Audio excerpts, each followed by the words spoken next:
Nous sommes au CIBCA 2024, nous sommes sur le plateau de BITV et nous sommes rejoints par Mme Astrid Veil, qui est directrice générale de Groupama Immobilier.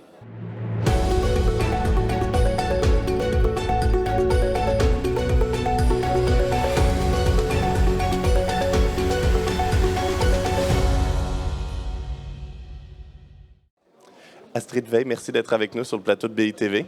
Avec plaisir. On lance le CIBCA 2024. J'ai envie de commencer la discussion par parler d'un projet de Groupama Immobilier qui avait fait pas mal de bruit quand vous l'avez lancé fin 2022. Vous l'avez appelé l'immeuble le plus nul de Paris aux 4-6 places de la Bourse. C'est un bâtiment qui est zéro carbone, zéro climatisation, zéro déchet. Vous avez dit zéro superflu.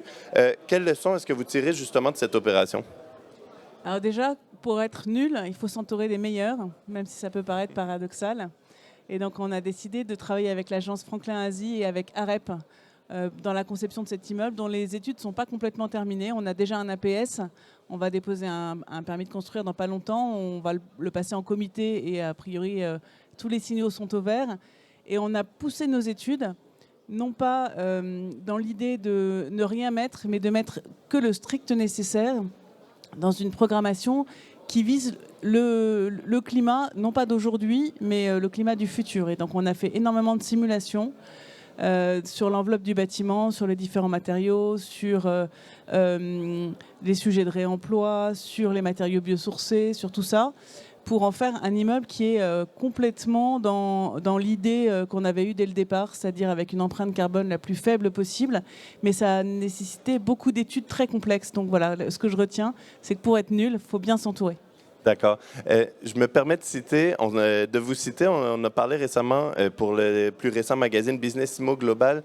On parlait de décarbonation. Vous nous disiez, et je cite, « Ce n'est pas parce qu'il y a une crise et des difficultés que Groupama Immobilier va arrêter sa dynamique d'acteur prescripteur de la filière. » Et puis vous avanciez votre intention de prendre un virage en passant de sujets très conceptuels à une approche beaucoup plus pragmatique. Quelle forme, justement, pourrait prendre cette évolution dans votre approche de la décarbonation? Alors, plusieurs choses. La première, c'est qu'on fait toujours de la conception vertueuse, mais en phase exploitation, on a parfois un peu de mal à se coordonner avec l'occupant. Et donc, on a lancé une action qui s'appelle Impact. Donc 1 comme le chiffre 1 et pacte comme un pacte entre le bailleur et le locataire pour avoir une gestion vertueuse du bâtiment. Et puis surtout, on est un peu déçu du bail vert. Le bail vert, c'est un bail dans lequel il y a une annexe environnementale. Et moi, je trouve que reléguer au rang d'annexe toute la gestion vertueuse du bâtiment, c'est très limitatif. Et donc, on voudrait transformer le bail vert en bail vertueux. Et donc, on a créé un groupe de travail. On s'est réunis déjà dans une première saison, on entame la deuxième saison et on va fabriquer une boîte à outils pour faire un bail vertueux et on va également mettre des immeubles dans ce pacte et faire des choses avec nos locataires qui sont concrètes.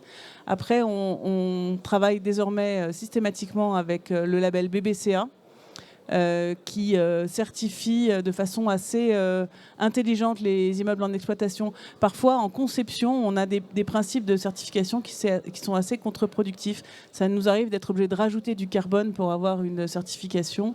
Dans le cadre de BBCA, c'est tout le contraire. Et donc, on est vraiment dans le sujet d'exploitation. Et pour que la vie du bâtiment et pas uniquement sa conception soit traitée de façon intelligente d'un point de vue environnemental et énergétique. Et donc ça, c'est une vraie collaboration qui est nécessaire, bailleur-locataire, et on est dans ce mouvement. Après, sur le sujet on veut être des acteurs de la filière, moi, ça m'est complètement égal d'être directrice générale de Groupama Immobilier quand il s'agit de le big picture environnemental. Et donc, on est des porte-étendards de plein d'actions, et on va continuer ça. Peu importe que ça soit la crise, il faut continuer à avancer avec nos pairs et on n'est pas concurrents, on est tous dans le même bateau dans ces histoires-là. Puis justement, si on parle d'avancer, d'accélérer, de monter en puissance dans cette lutte face au changement climatique, j'ai envie de vous demander de quoi auraient besoin les acteurs immobiliers comme Groupama Immobilier pour avancer plus vite ou peut-être avancer mieux sur la voie de la décarbonation? Ah, de quoi on aurait besoin? Alors, forcément, on est obligé de segmenter un peu les actions et de privilégier un certain nombre de choses. Et donc, nous, on a fait des choix par rapport à ça. Donc, On sait depuis longtemps que Groupama Immobilier est à l'origine du booster du réemploi et qu'on a voulu vraiment changer d'échelle en matière de réemploi, parce que tout le monde met du réemploi dans ses opérations, mais combien de réemploi on met, ça c'est la vraie question. Il faut passer de 1% à 10% pour qu'on ait une empreinte significative, et maintenant tout le monde en fait, donc je pense qu'on va continuer dans cette voie-là. Il y en a une autre qui m'est assez chère, c'est celle de mettre la juste technologie dans les immeubles. J'ai appelé ça, moi, la Fairtech.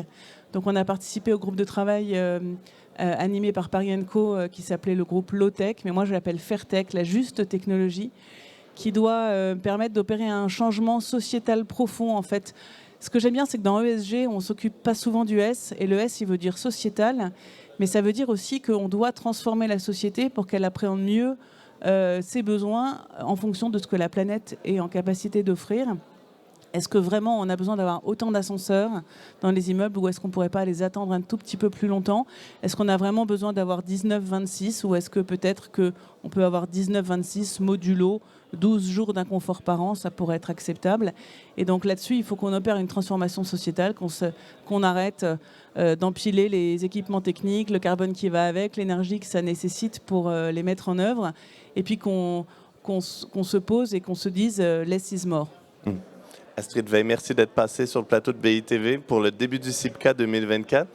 Et bon CIPCA à tous. Merci. Merci à tous et toutes. Et je vous dis à bientôt sur le plateau de BITV au CIPCA 2024.